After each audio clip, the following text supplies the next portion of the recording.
Commander Zephyr's compound eyes tracked the perimeter sensors with increasing alarm. For 3 rotations now, something had been circling their research camp on Kepler 442b. Something large, predatory, and patient. The thermal readings suggested a creature roughly twice the size of a Terran wolf, with movement patterns that screamed apex predator. All personnel maintain yellow alert status, Zephyr clicked through the camp's communication system. The Shadowclaw continues to observe us. That's what the xenobiology team had dubbed it. A Shadowclaw.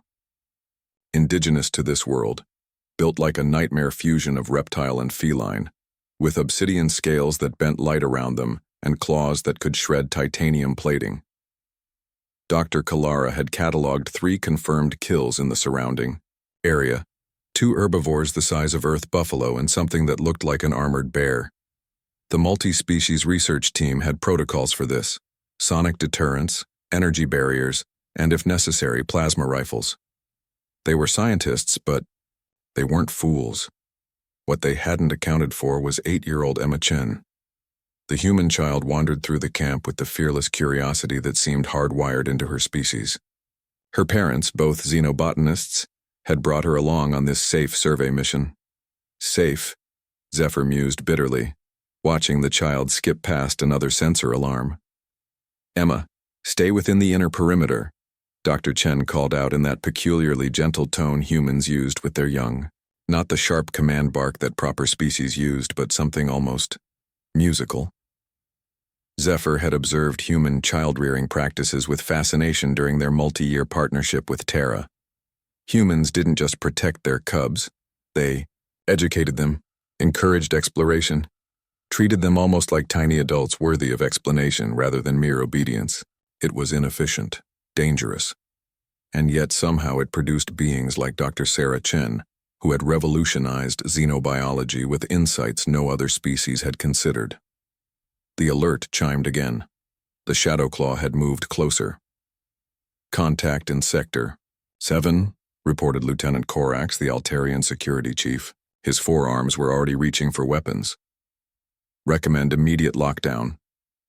Agreed, Zephyr said. All personnel to... Kitty! Every head in the camp turned toward the delighted squeal.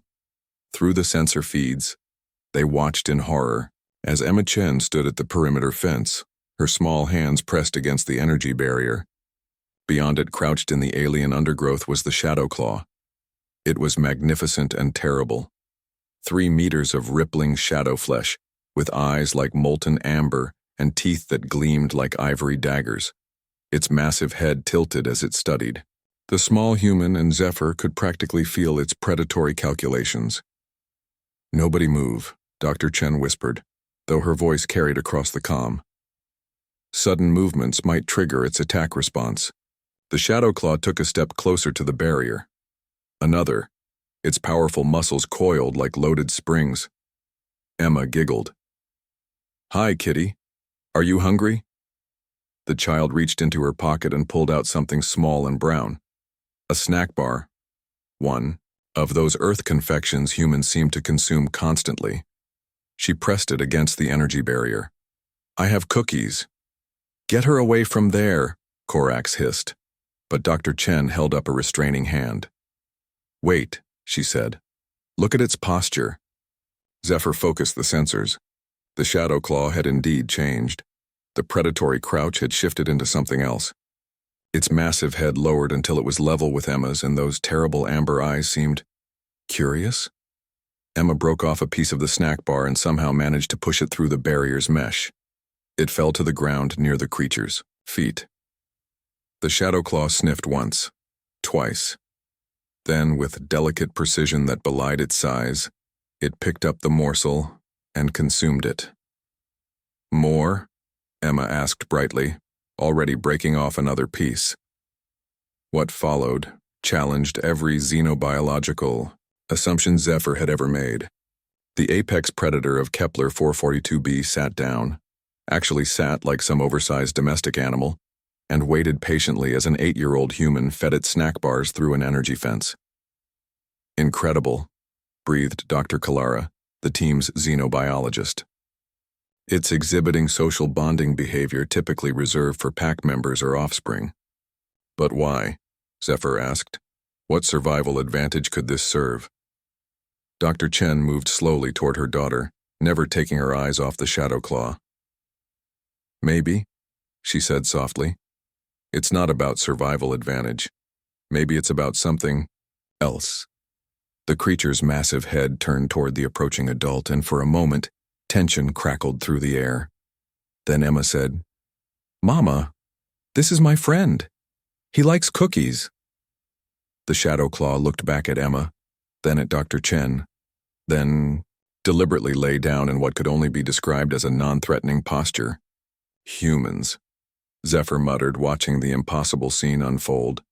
An apex predator, a human child, and cookies. Your species makes no evolutionary sense. Dr. Chen smiled, that peculiar human expression that somehow conveyed both vulnerability and strength. Maybe that's exactly why we do. Over the following days, the pattern continued. Each morning, Emma would visit the perimeter with her collection of snacks. The Shadow Claw, whom she'd named Shadow, would be waiting. The creature never tried to breach the barrier, never showed aggression. It simply accepted the offerings and, in its alien way, seemed to enjoy the companionship. The security team remained baffled. The xenobiologists frantically updated their theories, and Zephyr began to understand something profound about humans that no amount of academic study had revealed. They didn't just survive in the universe, they befriended it. When the research mission ended and the team prepared to leave Kepler 442b, Emma stood at the barrier one last time. Shadow waited on the other side as it had every day. "I have to go now," Emma told the creature, pressing her small hand against the barrier. "But thank you for being my friend." Shadow stepped forward and impossibly pressed one massive paw against the barrier where her hand rested. For a moment, predator and child remained connected by nothing more than energy fields and understanding. As their ship lifted off, Zephyr watched the surface dwindle below. Somewhere down there, an apex predator sat at the edge of an abandoned camp, probably wondering where the small human had gone with her gifts of cookies and friendship. "Commander," Dr. Chen said quietly, "I've been thinking about our next survey mission." "Oh? I'd like to bring more snacks." Zephyr's compound eyes swiveled to study the human. "For the wildlife?" Dr. Chen smiled. "You never know what might be hungry for a friend." In the vast cosmos, filled with dangers and unknowns, humans had developed the most unlikely survival strategy of all. They packed extra cookies just in case.